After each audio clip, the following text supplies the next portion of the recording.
It's Melbourne's 105.1 Triple M's Dead Set Legends with Joey J and Sarah Marie, and I cannot believe that we're about to talk about this. Oh, Jay-Z. Jay-Z reckons that he has got some goss when it comes to trade, and the season hasn't even started for the boys. Very good, Sarah Marie. I like that. Look, I think it's interesting. We're always keeping an eye on the free agency market, and there wasn't a lot of player movement last year, Joey and Sarah Marie. I think that will change this year. Clubs will have more cash in their bank that they didn't have last year. So last year was like Sam Petruski-Seaton was the big move or one of the big moves. I mean, Adam Chera coming to Carlton. But apart from that, it was pretty snoozy, if you know what I mean. I think that'll change this year. And the intrigue for me already is at two clubs. It's Tim English's future at the Western Bulldogs and the question mark there. And also Angus Brayshaw at Melbourne. Now, we know how well he played in the grand final, that he was being very selfless and committed and been on the wing and essentially taken a hit,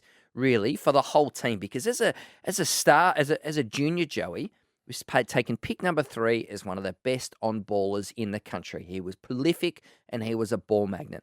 Now in this Premiership Melbourne unit, he's out in the wing, doing a lot of defensive running, which Camden McIntosh does it at Richmond, for example. So I can tell you that he's put off his contract negotiations. Melbourne have tried to re-sign him. They've started talks. He said, no, hold off. Now, what that does is drum up the interest across the competition. Every list manager in the league puts a circle around Angus Brayshaw's name, writes next to it, watch. They're going to see how it goes over the next few months if he doesn't sign and maybe have a go at Angus Brayshaw at Melbourne. He's got a way up the Premiership window. Money over success.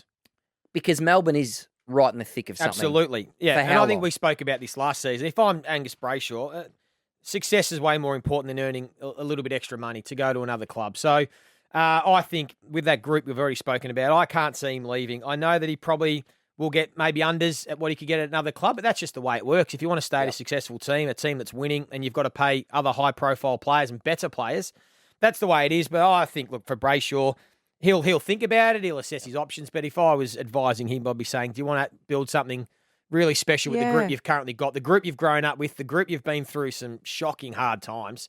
Enjoy it, lap it up, win a few extra premierships, and don't worry about it. So it is, look, he is one of the free agents. There's a few free agents out there. This year's a pretty good crop at the moment, isn't it? The free agency list, the free agency market. So he's certainly one of many. I think all eyes are on the Bulldogs to see who's the number one ruckman, because Tim English, we've been saying, he hasn't been favoured by the coach Luke Beveridge as the number one ruckman. He's been playing more as a forward. Now, if he doesn't re-enter that doesn't lead the ruck division this year, I think West Coast are going to have a really big look at him. I think that's quite obvious. And the other one is Jordan De Goey, Joey, and we spoke about him a lot last year. Do you think his cards are marked at Collingwood? No, I don't. No, absolutely not. I think, look, we know he's had his off-field issues.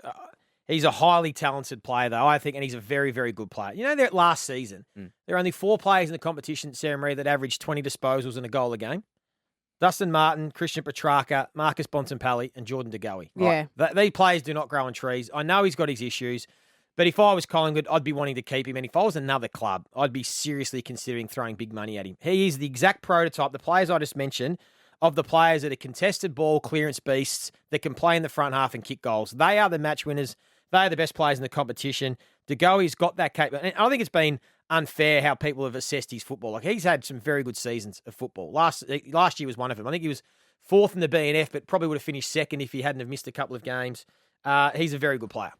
If there was a space somewhere else, where could you hypothetically see? Like, you wouldn't imagine that he would be leaving the Pies, but if someone was throwing enough money his way, where could he actually go into the fold and then play his best football? St Kilda. Heaps of clubs that would be interested in a player like De Goey. It's St Kilda. I'd be stunned if St Kilda hasn't already started those conversations. This is a footy club, and we talked about this, Joe. He's very vanilla midfield, the sameness in that midfield. Brad Hill probably hasn't had that impact. As exactly what you said, Joey. Jordan De Goey has those game breaking. The Hawks need a match winner if they fast track their rebuild. St Kilda.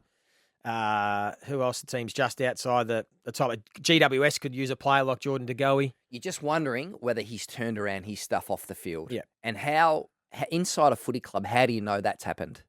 Well, you don't. You never really, but you've got an idea of what the player, if they are genuinely remorseful and they genuinely do realise that they need to change their ways. You would like to think for him, yes, this is the final wake-up call. For him, it's off the field, isn't Yeah, it? of course We know it what he is. does on That's the right. field. Yeah. But the people around him, I think, are pretty confident that he's committed. He didn't play last night because he's got a bit of a hip. Rib, yeah. excuse me. Got a bit of a rib issue, so he wasn't there. Jeremy Howe, we've already talked about. But he is crucial to Craig McRae because if Collingwood are going to win games this year, Scotty Penderbury moved back on her back flank. Jordan De Goey's got to be so prominent, so busy in that midfield. I think he'll have a huge year, Jordan De Goey. Watch this space. I think he'll have a huge season.